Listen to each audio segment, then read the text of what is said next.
JSpy25. Hi, welcome back. In this episode, we're going to continue talking about the Planet of the Apes Mutant Cathedral Diorama fix.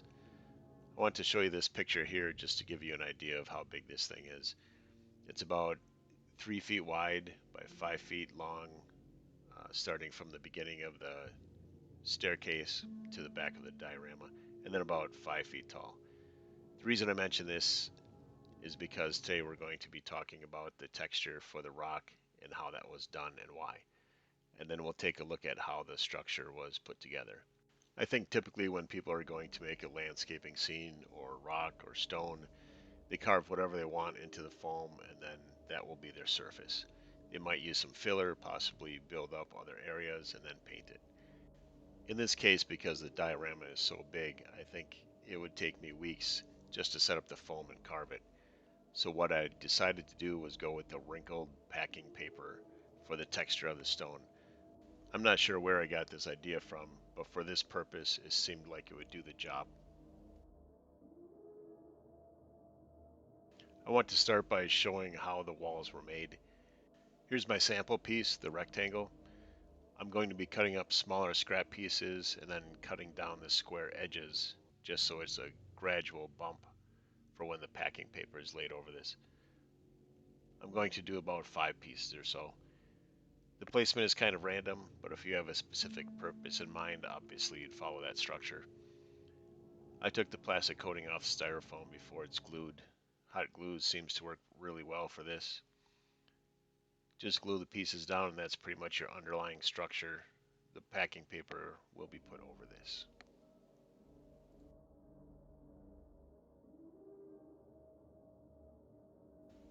Now we're going to wrap the foam with the packing paper. I'm crumpling it up because that will add to the texture. You'll see that there's a tear in this piece I grabbed, so I can show you how to fix that later.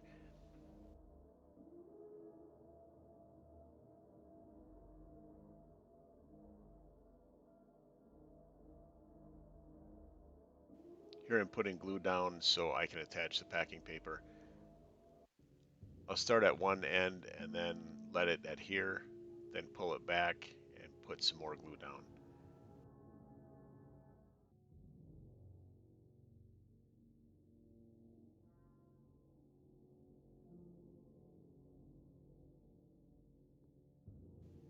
When I'm putting the glue down, I'll put it in the low spots and attach the packing paper so that the paper follows the styrofoam bumps to help it look more like rock.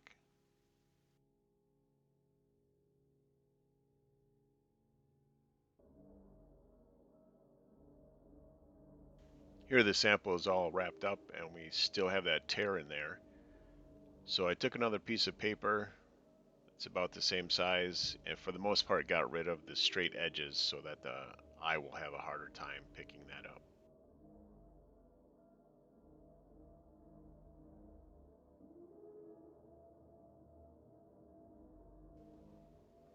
I'm going to put it in a glue mixture, which is 1 part glue and 3/4 part water. Mix it up real good, and then get that paper all wet with that. And then lay it on top and press it into place. You could probably use straight glue as well. When that dries, you should barely be able to notice it. The tear can also happen when you're gluing the paper onto the styrofoam, so this will work for that as well.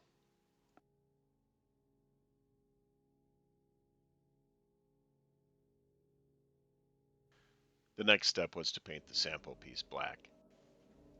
I just applied 1 coat of a flat black spray paint to the sample piece. Because of the bumps, be sure to get it from all different angles. After that dried, I mixed up some medium gray paint and did sort of a heavy dry brush on the whole thing. You'll still want to dab your brush to get some of the paint off so you don't go in with a fully loaded brush. Kind of like I did there.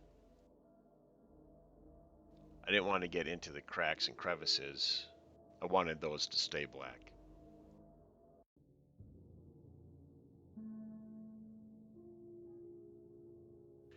The application is back and forth with not a lot of pressure. Don't press into the cracks. Even with one varying color, it's starting to show the texture. This isn't looking too bad just like this, but we're going to do more to it.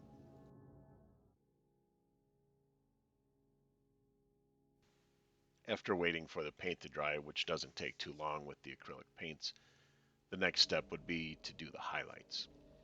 I'm using a white for the highlights, and for this you'll want to determine your orientation of the piece. On the cathedral it's obvious, but if you're just doing a piece for a rocky backdrop, now's the time to determine which way is up. The highlight is to accentuate where light would be shining down on an object. For example, you would want to put a highlight on top of a boulder sticking out of a rock wall, but you wouldn't want to put a highlight under a boulder sticking out.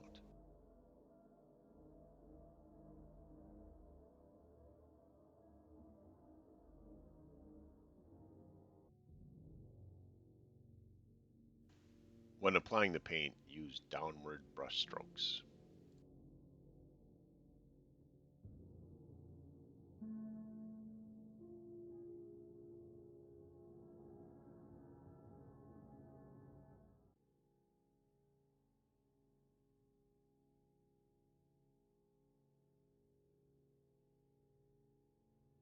I think the sample piece turned out okay and it would work pretty well as a background item. So I wanted to take some pictures just to show how it would look as part of a small diorama. Also, note the differences as the lighting is adjusted.